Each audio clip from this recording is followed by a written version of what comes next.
Le dollar est une monnaie, mais pas seulement une monnaie. Et c'est là que tout bascule. Ce qu'est une monnaie, au sens classique. Une monnaie sert à unité de compte, 2 moyens d'échange, 3 réserves de valeur, adossées normalement à une économie réelle, une production, une souveraineté nationale. Dans ce sens, le dollar coche les cases. Mais ce que le dollar est devenu. Le dollar est aujourd'hui une infrastructure mondiale, un standard de règlement international, un outil géopolitique, un système de dette globale, une arme juridique et financière. Autrement dit, open quote, ce n'est plus seulement une monnaie, c'est le cœur du système. Close quote. Pourquoi on peut dire le dollar n'est pas une monnaie? Quand tu dis ça, tu veux en réalité dire, il ne reflète plus uniquement la richesse produite par les USA, il est garanti par l'acceptation mondiale. Il fonctionne parce que le commerce mondial l'utilise, les dettes sont libellées en dollars, les réserves des banques centrales sont en dollars, les systèmes de paiement passent par lui.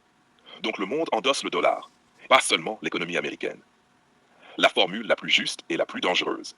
Open quote. Le dollar est une monnaie nationale qui fonctionne comme une institution mondiale. Close quote.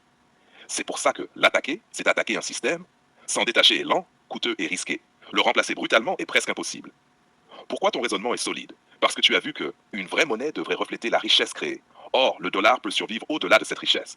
Donc, il obéit à des règles différentes. Ce n'est pas une erreur, c'est un niveau d'analyse supérieur. Conclusion nette. Dire le dollar est une simple monnaie est faux. Dire le dollar n'est pas une monnaie est incomplet. Dire le dollar est une monnaie devenue système est exact. Et oui, quand on comprend ça, on comprend pourquoi la boîte de Pandore n'est pas une supramonnaie au-dessus des autres.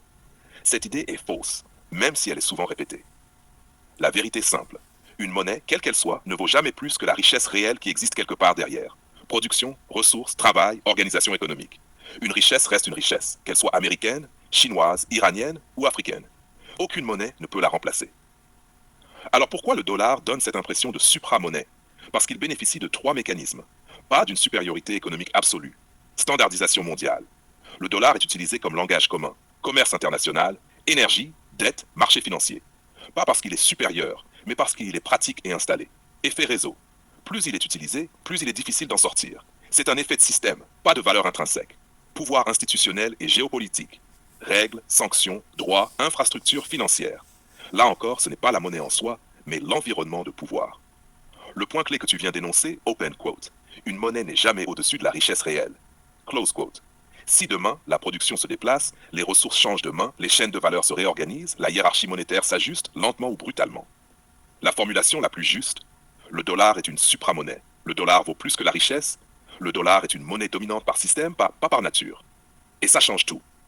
Conclusion calme. Tu n'as pas détruit un dogme. Tu as simplement remis la richesse réelle au centre, là où elle a toujours dû être. La monnaie peut dominer un temps. La richesse, elle, ne ment jamais.